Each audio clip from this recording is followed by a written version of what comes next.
Nous n'avons aucune preuve scientifique reproductible qui montrerait que les technologies de communication sans fil comme la 5G auraient un impact négatif sur la santé. Depuis des dizaines d'années, il y a des preuves irréfutables que les ondes électromagnétiques ont une influence, que ce soit tant au niveau thermique que non thermique, sur les êtres vivants, dont l'homme. Aucune étude n'a permis de sortir un consensus scientifique qui permettrait de dire qu'il y a un danger quelconque pour la santé. De nombreux pays dans le monde se sont lancés dans une course pour installer la 5G. Mais à l'heure du déploiement de cette 5e génération de technologies mobiles, de plus en plus de gouvernements nationaux lui donnent un coup de frein. Les effets potentiels du rayonnement électromagnétique sur le corps humain alimentent l'inquiétude, font émerger de fausses informations et divisent la communauté scientifique.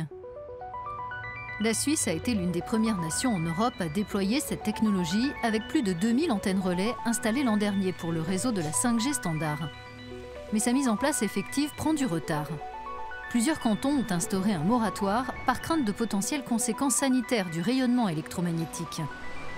À Nyon, au bord du lac Léman, Anna Frucciante s'inquiète du nombre de nouvelles antennes et des effets invisibles que leur rayonnement peut avoir. Ça, c'est parmi les dernières antennes qui ont été installées à Nyon. Donc elle est en plein centre-ville, sur un bâtiment d'habitation. Donc c'est que des logements. Et on est à côté du gymnase de Nyon, qui est une école qui accueille des élèves à partir de 16-17 ans. Anna est électro-hypersensible, comme environ 10% de la population suisse. Des troubles qui l'ont obligée à changer d'emploi et à déménager régulièrement. Après plus d'1 an chez sa mère, elle compte de nouveau aller habiter ailleurs.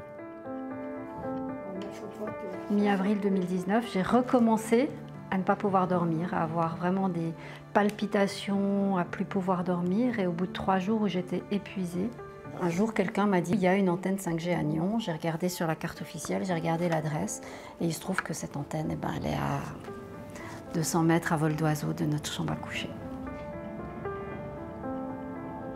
J'ai remis mon lit dans la voiture et j'ai recommencé à aller dormir dans la forêt comme avant, enfin, comme pendant toute la période où je ne savais pas comment me protéger, quoi.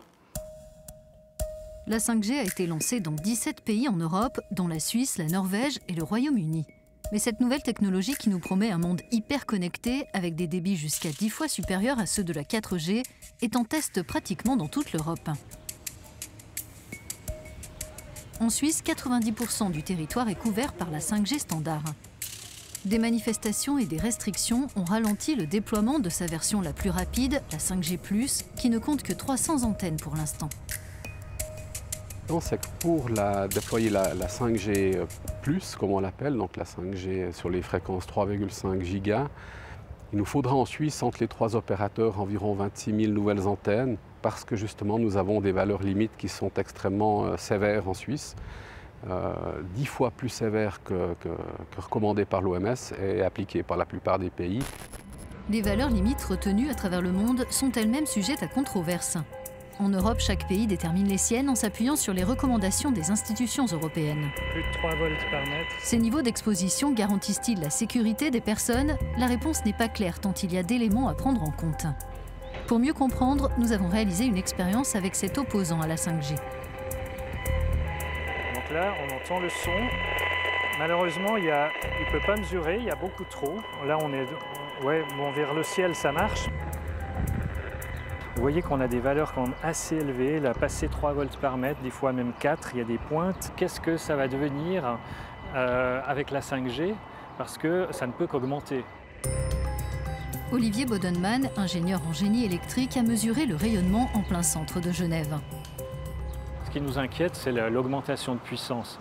Les opérateurs voudraient monter d'un facteur 4 les puissances en jeu. Actuellement en Suisse, on a une limite à 5 ou 6 volts par mètre et les opérateurs voudraient 20. Aujourd'hui, nous sommes tous exposés aux champs électromagnétiques, mais comment nos corps réagissent-ils? L'électro-hypersensibilité n'est pas reconnue comme une maladie en Suisse et elle est difficile à détecter. Tant qu'on n'a pas de diagnostic clair, c'est compliqué de faire de la recherche aussi sur les pathologies. Qui dit pas de recherche, dit non plus pas de traitement ou pas de développement de traitement adapté pour le patient. Les symptômes diffèrent selon les patients, maux de tête, insomnie ou palpitations cardiaques comme pour Anna, et les changements biologiques ne sont pas toujours flagrants selon son médecin spécialisé dans l'hypersensibilité. Les effets de la 5G à long terme restent difficiles à établir. Il y a toute une catégorie de la population qui risque de souffrir plus de par la présence de plus d'ondes électromagnétiques. Et puis on peut voir des personnes peut-être qui vont tout d'un coup identifier leur hypersensibilité. La 5G a déclenché des réactions irrationnelles, mais a aussi poussé des spécialistes à prendre position pour réclamer la suspension de son déploiement. Daniel Favre fait partie des centaines de scientifiques qui pensent que le principe de précaution doit l'emporter. Il a signé des appels aux Nations Unies et à l'Union européenne pour que l'impact de la 5G sur la santé soit mieux évalué. Lui-même étudie les effets des champs électromagnétiques sur les abeilles. Ce téléphone portable émet les ondes, tandis que celui-ci reçoit les ondes. Et dans le même temps, j'ai un appareil qui enregistre le son que fait la colonie ici dans le corps de ruche.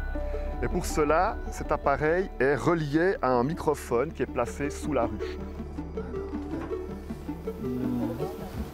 Alors, il est... Vous voyez là la forme d'onde. Plus c'est épais, plus l'intensité du son est grande. Lorsque les téléphones sont actifs, la colonie est perturbée. Et sitôt qu'on a les téléphones qui sont arrêtés, la colonie revient à un bruit et une fréquence basale. Déployer la 5G en toute sécurité pour les personnes et l'environnement demande du temps pour que des études indépendantes soient réalisées et que l'on se penche davantage sur les milliers d'études déjà publiées sur le sujet. C'est le point de vue d'Enrico Stura. Il est ingénieur en électronique spécialisé dans la biophysique moléculaire.